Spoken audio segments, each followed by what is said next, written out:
En este vídeo voy a analizar en relación con el caso de Fernando Presencia, pero que es aplicable a cualquier procedimiento judicial, si se dan los primeros presupuestos que deben darse en todo procedimiento judicial, como es si se cumplen el derecho al juez ordinario predeterminado por la ley y el derecho al juez imparcial. Derechos fundamentales reconocidos tanto a cualquier ciudadano, tanto en la Constitución española en su artículo 24 como en el artículo 6 del Convenio Europeo de Derechos Humanos. Y una vez explicado en qué consisten estos derechos, que son presupuestos iniciales de cualquier procedimiento judicial, haré una breve valoración relacionándolo con elementos objetivos y que no pueden discutirse, ya que son objetivos y constan públicamente o incluso en algunas publicaciones oficiales, en relación de estos derechos con la Audiencia Nacional, con el Juzgado de Instrucción número 6 de la Audiencia Nacional y con el juez que lleva el caso, el señor Gadea. Os lo explico todo en el vídeo.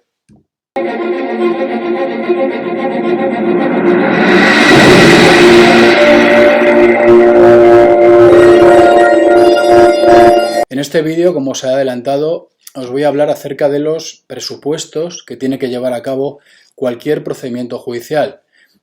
Antes de iniciar cualquier procedimiento judicial hay que comprobar si concurren esta serie de requisitos que están conectados con los derechos fundamentales que tiene cualquier ciudadano. Cualquier ciudadano, incluso el mayor asesino, un terrorista islámico, cualquier ciudadano, independientemente de lo claro que estén los hechos o de las pruebas determinantes, tiene estos derechos. Y eso es así, debido a la evolución de los estados democráticos. Hay gente que en ocasiones piensa que dice, bueno, este tío es un asesino, da igual que se le respeten o no los derechos. Eso, por un lado, supone una poca evolución en el tema de ver cómo es la vida, porque a esto de los derechos fundamentales se ha llegado después de muchos cientos de años, pero sobre todo, incluso desde un punto de vista egoísta, es muy importante que se respeten, porque el poder está demostrado que cuando una vez vulnera y no le pasa nada, vulnera las leyes, tiende a volver a vulnerarlo. Y lo mismo hoy se lo vulneran a un terrorista o a una persona que ha intentado el tema de los independentistas, y hay gente que dice, bueno, que se fastidien. Pero mañana a lo mejor te va a tocar a ti, porque por circunstancias de la vida o por mala suerte te cruces con alguien poderoso y ya el poder va a saber que es inmune, que tiene impunidad respecto de estas actuaciones y no dudará en aplicarlo. Por eso vamos a ver en primer lugar los derechos que se tienen que cumplir para todo ciudadano. Evidentemente lo vamos a referir al caso del juez Fernando, juez o ex juez, me da absolutamente igual al caso, eso incluso algún día haré un vídeo explicativo de cuál es su situación, no entro en ello, analizaré los datos objetivos, pero insisto, vamos a llevarlo a cabo en relación con el caso de Fernando Presencia y a través de datos absolutamente objetivos. Me diréis que, bueno, como ya sabéis, yo ni he pertenecido a CODAP, he tenido contacto de vez en cuando con Fernando Presencia, pero me diréis que todo esto, ¿por qué no se lo he dicho? Evidentemente, sí se lo he dicho, lo he comentado, él tiene su iniciativa propia y él tiene sus abogados y por lo tanto que nadie diga que ahora lo voy a decir y que lo podía haber dicho antes. Todo esto se lo he comentado e incluso lo sigo comentando con el abogado, basado siempre en lo que yo entiendo, en mi criterio y en los datos objetivos. Pues bien, empiezo comentándoos que en todo procedimiento judicial lo primero y fundamental es que se respete el derecho al juez ordinario predeterminado por la ley y el derecho a un juez independiente e imparcial.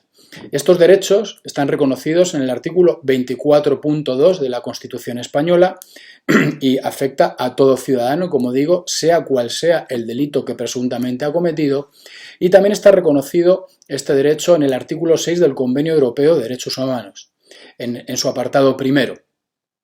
Más o menos varía las palabras. Aquí habla, el Convenio Europeo habla de el derecho a un juez independiente e imparcial establecido por la ley, mientras que la Constitución habla del derecho al juez ordinario predeterminado por la ley.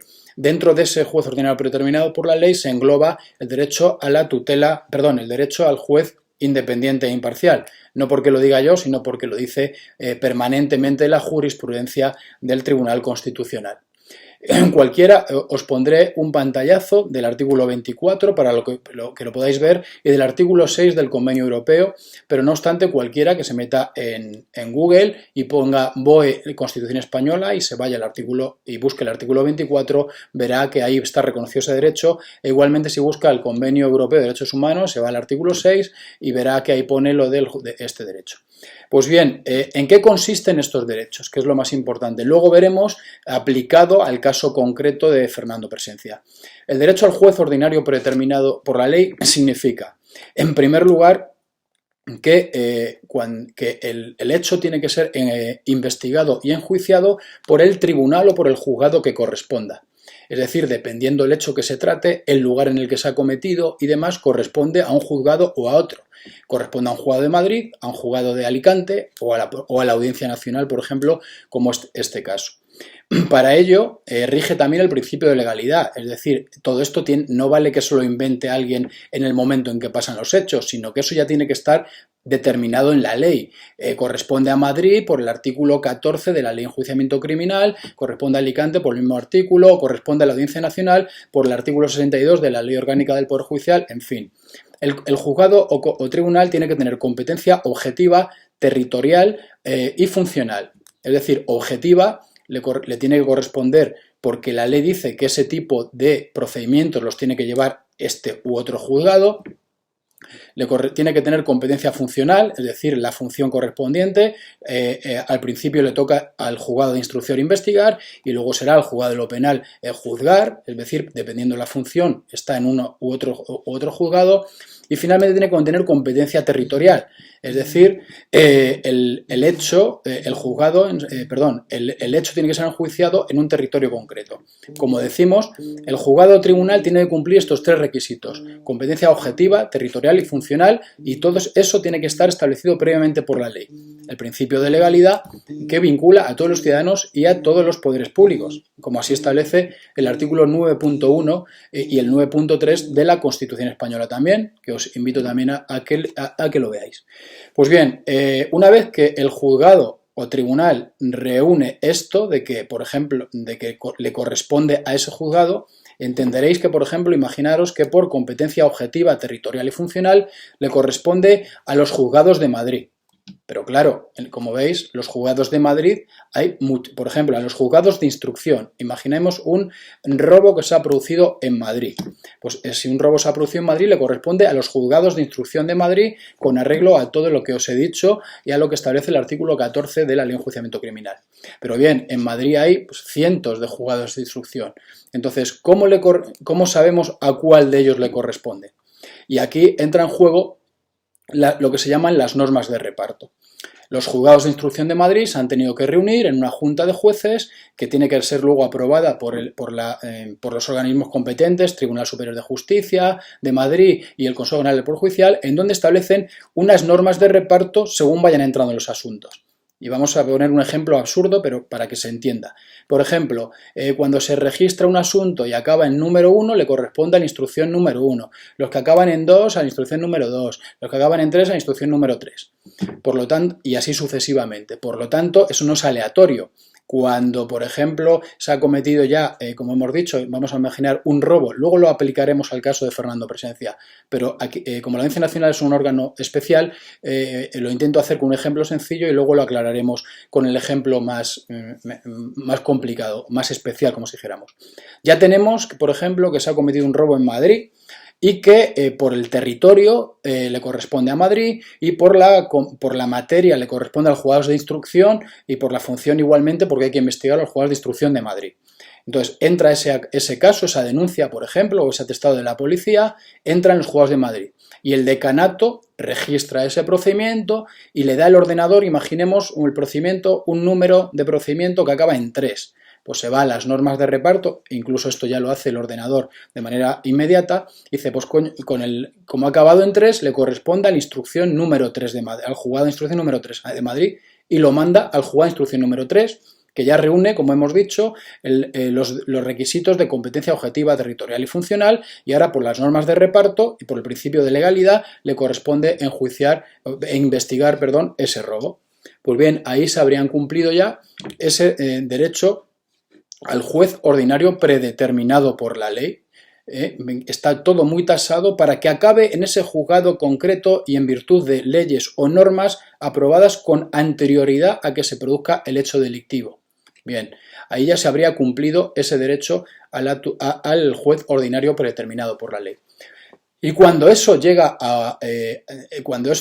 por otro lado, en ese juzgado tiene que haber un juez o un magistrado. Veremos que en España también ejercen personas que no tienen el título de juez, pero eso ya es objeto de un vídeo distinto. Pero en ese caso, luego, cuando se llega a ese juzgado, el juez también tiene que reunir unas características y haber llegado ahí precisamente también por cumplimiento de la legalidad. ¿Y en qué consistiría eso, por ejemplo? Pues bueno, por ejemplo, en haber aprobado una posición y que habiendo aprobado esa posición, luego haya salido esa plaza a concurso, él haya concursado y por antigüedad, normalmente sí, casi siempre es por antigüedad, salvo lo que se da a dedo por el Consejo en las altas instancias, y por antigüedad le hayan otorgado ese juzgado y le corresponda a ese juez por ley y por antigüedad. Y por lo tanto, el juez también ya reviste esas características. Si no las reviste, pues estaría mal. Por ejemplo, si ha sido enchufado en ese puesto, incumpliéndose la ley, pues no se cumpliría tampoco el juez ordinario predeterminado por la ley. Y luego, una vez que ya tenemos que el juzgado es el competente, que el juez reviste las características legales y ha llegado a la plaza legalmente, hay que analizar si ese juez es imparcial, independiente. Es decir, que no concurra ninguna circunstancia subjetiva de su propia persona u objetiva que hagan que ese juez pues, esté contaminado para resolver. Por ejemplo, si el juez es familiar, cercano, esposo o esposa de una de las partes o de un abogado, concurre una circunstancia subjetiva y tiene que apartarse de la causa. Para eso están las causas de abstención y recusación reguladas en la Ley Orgánica del Poder Judicial. Si él no se abstiene, la parte y lo conoce, podrá recusarle y tendrá que ser apartado de la causa. Y luego puede ser que concurra alguna causa objetiva en el juez. Por ejemplo, que tenga un interés directo o indirecto en ese procedimiento y por lo tanto no pueda tampoco conocerlo. Por ejemplo, imaginaros que hay un procedimiento contra una sociedad y el juez, pues se pueden ser socios siendo juez en algunos casos, pero en algún asunto que vaya contra alguna agrupación y el juez sea parte de esa agrupación, por ejemplo, o algo que en ese sentido. En ese sentido concurre una circunstancia objetiva que hace que se dude de la imparcialidad. Existen unas causas de abstención y recusación tasadas en la ley, por ejemplo, la que os he dicho, ser esposo, familiar en un determinado grado, tener amistad o enemistad con las partes, tener interés directo o indirecto, pero ya la jurisprudencia del Tribunal Constitucional y del propio Tribunal Europeo dice que no solamente en esas causas hay que abstenerse o puede ser recusado, sino que hablan de que siempre y cuando concurra una causa que haga dudar de la parcialidad. Es decir, aunque ni siquiera sean las que están en la ley, el tribunal viene a decir, oiga, en caso de la más mínima duda, usted apártese. Bien, hasta aquí habríamos analizado de una manera somera, intentando ser lo más explicativo posible y menos coñazo para el ciudadano normal, lo que sería el juez ordinario predeterminado por la ley y el derecho a un juez imparcial e independiente. Hay de deciros que esto es muy bonito, así es en teoría, pero luego os quiero decir que cuando se vulneran estos derechos, en ocasiones los tribunales, el Tribunal Constitucional, el Tribunal Europeo, hace una elaboración muy profunda y muy precisa y muy rigurosa, muy quirúrgica de estos derechos y muy protectora, en el 1% de los casos y normalmente siempre con personas que interesa, pero os diré que cuando se vulneran estos derechos a un ciudadano normal no es que se dicte sentencia a favor o en contra, se inadmiten los recursos de amparo del Tribunal Constitucional, que son los que protegen estos derechos, y del Tribunal Europeo un poco menos, pero el Tribunal Constitucional, la inadmisión a trámite sin más viene siendo de el 98 por ahí. Algún día os daré ese dato. pero para no hacer muy largo este vídeo os lo comento. O sea que esa es yo os he explicado la teoría y luego la práctica. Por ejemplo, voy a poner un ejemplo muy esclarecedor. Conoceréis todos a Otegi, que fue condenado, y aquí el tribunal hizo una interpretación muy escrupulosa de los derechos. Yo no entro ni salgo que esté bien. Lo que vengo a manifestar es como en unos casos es muy escrupulosa y en otros casos ni lo analiza. En este caso, el señor Otegi, más o menos os lo digo a grandes líneas, cuando estaba en el juicio, a una respuesta, una pregunta de la magistrada, contestó algo y la magistrada le vino a decir, bueno, ya sabía usted algo así, y que ya me iba a contestar así o algo así. Simplemente por eso, el Tribunal Europeo anuló esa sentencia y en España quedó sin efecto. Os garantizo que yo he visto, y os daré algún caso, en donde los jueces directamente prejuzgan, se reúnen en juntas de jueces, atacan al abogado, atacan al propio ciudadano y luego ni se admite a trámite a pesar de que consta en la junta de jueces las manifestaciones que han hecho esos jueces reunidos además, que con ello además se vulnera el secreto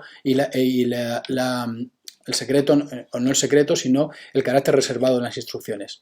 Os hago ese comentario para que lo que os he explicado no penséis, salgáis a la calle diciendo, bueno, a mí mis derechos en España están súper protegidos. No, en el 98% de los casos no se va ni a admitir el recurso. Pero eso no quita que yo os explique cómo es en teoría y cómo en la práctica. Esto ya me extenderé más adelante con datos y cifras, pero evidentemente aquí tenemos que ir a referirnos al caso que venimos a analizar con datos objetivos.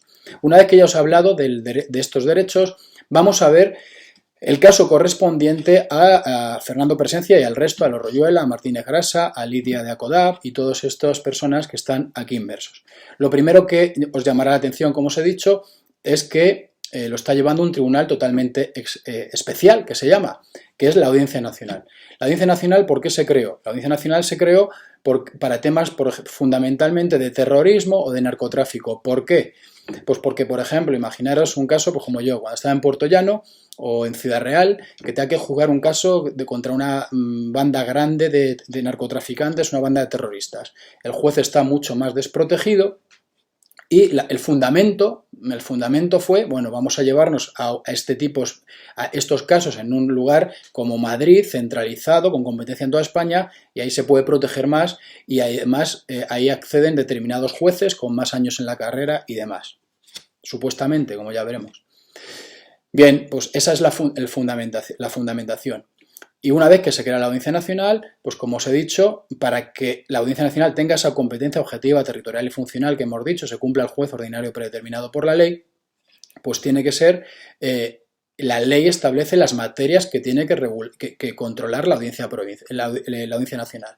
Y así, por ejemplo, si os vais a la Ley Orgánica del Poder Judicial, artículos 62 y siguientes establecen las materias en las cuales es competente la Audiencia Nacional. Y el artículo 88 dice que los juzgados centrales de instrucción de la Audiencia Nacional son competentes para investigar lo que luego el juzgado de lo penal o la sala de la Audiencia Nacional tiene que juzgar. Pues bien, en esos artículos fundamentalmente viene delitos de terrorismo, narcotráfico y otra serie de delitos que ya os expondré. Delitos muy especiales y delitos que afectan a un gran número de personas, pero muy concretos. Y entonces, la primera pregunta ¿es este tribunal, como la Audiencia Nacional, el que tiene la competencia para investigar este caso? Uno de los delitos, por ejemplo, es los delitos cometidos contra las instituciones del Estado. En este caso, cabe decir que habría que ver lo que se imputa a estos señores, que es delito contra la institución del Estado y delitos de estafa, apropiación indebida, organización criminal, y habría que ver si esos son objeto o no. Habría que analizar también si el hecho de que se denuncie o se haga unas alegaciones frente a unos magistrados del Supremo, eso significa que se está atentando contra las instituciones del Estado. Todo eso es discutible y lo veremos en otros vídeos, pero yo os hago el avance porque tengo que recabar más información, pero os digo que la Audiencia Nacional en este caso solamente podría conocer si esos delitos fueron su competencia, si no los tendrían que llevar normalmente los los juzgados de Madrid si se han cometido allí los hechos, o los de Barcelona, dependiendo, porque probablemente, como se han hecho presuntamente, no sé de dónde se han hecho las denuncias, por denuncia falsa, incluso si considera estafa los juzgados de Madrid o de Talavera, donde se hubiera recibido el dinero, en fin. Todo eso hay que analizarlo y hay que analizar muy pormenorizadamente la documentación. Pero ya os digo, solamente podría conocer la Audiencia Nacional, que es un organismo, un órgano especial, si concurre esa materia. Una vez, presuponiendo, y ya veremos si concurre o no, analizaremos, y ahí puede ser que haya opiniones contradictorias, pero se analizarán los hechos objetivos y vosotros sacaréis vuestra conclusión. Una vez que está en la Audiencia Nacional, como os he dicho, y que corresponde investigar a los juzgados centrales de instrucción, habría que comprobar, en este caso ha caído al juzgado de instrucción número 6. Habría que comprobar, central de instrucción número 6, habría que comprobar si con arreglo a las normas de reparto de la Audiencia Nacional le correspondía al juzgado central de instrucción número 6, para que se cumpla el derecho al juez ordinario predeterminado por la ley que os he dicho anteriormente. Pero aquí se da un caso muy curioso también, y es que el juzgado central de instrucción número 6 hay un juez titular, un magistrado titular, que es el que ha ganado la plaza como consecuencia de esos concursos que yo os he comentado. Pero curiosamente en este juzgado existe lo que se llaman comisiones de servicio. Hay una comisión de servicio que no está servida por un juez titular de la Audiencia Nacional, pero que supuestamente se tiene que regir también por las leyes para que se provea esa plaza. Es decir, en el juzgado central de instrucción número 6 está el magistrado titular, por un lado, que a través del concurso le ha correspondido. Como ya os he dicho, suelen ser magistrados de larga trayectoria en la carrera por antigüedad. Y luego está la comisión de refuerzo servida por otro juez, en este caso es el señor Gadea. Hay que ver, para que se cumpla el juez ordinario predeterminado por la ley, primero, cuando entra en la Audiencia Nacional, a qué de los de instrucción le corresponde. En este caso ha sido al 6. Pero una vez que llega al 6, tiene que haber dentro del juzgado central de instrucción unas normas de reparto en donde a la vez digan, oiga, pues dentro de los que nos corresponden a nosotros, este le corresponde al magistrado titular y este le corresponde al magistrado o al juez de refuerzo, como es en este caso el señor Gadea. Y luego hay que analizar, por otro lado, si el juez Gadea ha accedido a esa comisión de servicio a través de los procedimientos legales, convocatoria pública de comisión de servicio, concurrencia de los jueces que tengan interés, que se cumpla, que él sea el que mayor mérito, antigüedad y demás tenga, con arreglo a la convocatoria que se ha llevado a cabo. Eso también habría que analizarlo. Imaginaros toda la serie de cosas que hay que ver, por más que sin entrar ni siquiera a valorar si hay o no hay delitos, si hay que investigar o no. Antes de todo eso hay que valorar todo esto, si le corresponde a la Audiencia Nacional, dentro de la Audiencia Nacional si le corresponde al Central de Instrucción número 6, si le corresponde al Central de Instrucción número 6, si le corresponde al titular o al que está en comisión de servicio. Una vez que vemos eso, si el que está en comisión de servicio ha llegado ahí de una manera legal y con los procedimientos y mecanismos legales. Una vez que vemos si se concurren esos, ya podríamos empezar a investigar y hacer la instrucción.